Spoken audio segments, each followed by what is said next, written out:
But some media outlets seem to have had a problem with you. What's the recent run-in that you've had with one of the Oh, smaller media outlets?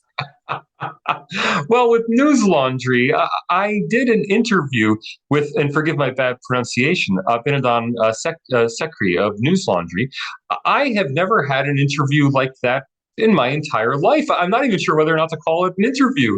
I mean, I've done hundreds of interviews. I've never had a problem before. I've also never had an interview where the interview was not posted publicly, unedited, as interviewed, as opposed to having comical little remarks posted alongside my pictures to try to make fun of me for agreeing to do the interview. I want to be clear. I mean, I never paid to do an interview. My expectation is that when I give an interview, it will be published. Now, Newslaundry did publish the interview on its website, but it published it using an unlisted link at YouTube. Now, since they did that, I just went ahead and posted the unlisted link so that everyone could see it and see that it had been highly edited, despite the promises I was made that the interview would be recorded and presented as is. That is, as recorded. It would go out to the public. So people could really see the problems with it. Of course, Newslaundry took it down immediately. But the funny thing about their business model is that they're relying on these unlisted links on YouTube, which anyone can post. So really, anyone who subscribes to Newslaundry could just take my interview or anyone's interview and post it themselves. And there's nothing they could do about it. So it's a very odd business model, and it's a very vulnerable one. Not that I have anything against Newslaundry. Again, I agreed freely to do the interview. I agreed to all interviews, but to have such a disrespectful engagement with somebody. I mean, it was truly bizarre. I encourage everyone to try to watch the interview. It's floating around on Telegram, and I'm hoping to get Newslaundry to post it in full at some point. I think it would be in their best interest to come clean with it instead of to continue to hide behind their intellectual property rights. Well, but I'm playing devil's advocate here, and I'm not taking sides. Why do you feel that they have been disrespectful?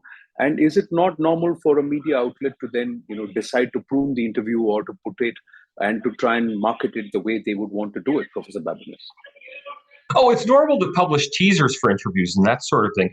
It's not normal to, well, I encourage everyone to see the interview and try to judge for themselves. It's not normal to try to manipulate someone who gives his time to you for free, to try to manipulate that appearance to make that person look evil or to ask gotcha questions. I mean, most interviewers are upfront about the things they want to ask you. They simply want to get information from you. If they disagree with you, and I've done many interviews with people who disagreed with me, they want to know the roots of the disagreement. They want to get at it. Even sometimes they want to battle in that interview. What I've never had from anyone else is people setting a trap, saying, would you agree with this? And I say, well, no, I wouldn't agree with that. They say, but aha, you said this on such and such a date. And I was like, well, we all say things verbally that are not literally true. And I just thought it was a bizarre experience, unlike any other interview I've ever had. I encourage people to watch it. I encourage Newslaundry to publish it so that people can judge for themselves. Be combative, go to battle, all that is good. But with the intent to cancel somebody out, my final question, because you've seen that they attempt to discredit you, attempt to cancel out by those who call themselves liberal, call themselves secular. The latest Ajibaji with this media outlet is also somewhere trying to discredit you and perhaps caricature you out because of the thoughts that you hold. How would you see them? And do you have an opinion about this group?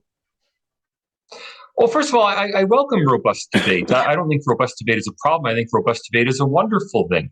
Now, as for cancellation attempts, I think we're all starting to learn that the best way to avoid cancellation is simply to refuse to be canceled. And I think if you refuse to be cowed, if you refuse to be, cowed is not a word I want to use in India, but it's an English expression. If you refuse to be intimidated, then you can't be intimidated. And I think, Newslaundry's efforts to intimidate me have really come across to neutral, sane observers as just being a bit odd.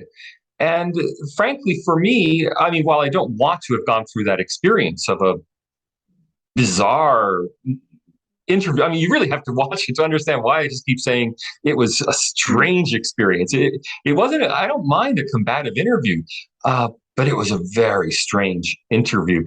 I don't want to have gone through that experience, but honestly, I don't think it would only affect my credibility if people thought that Newslaundry was a credible news outlet.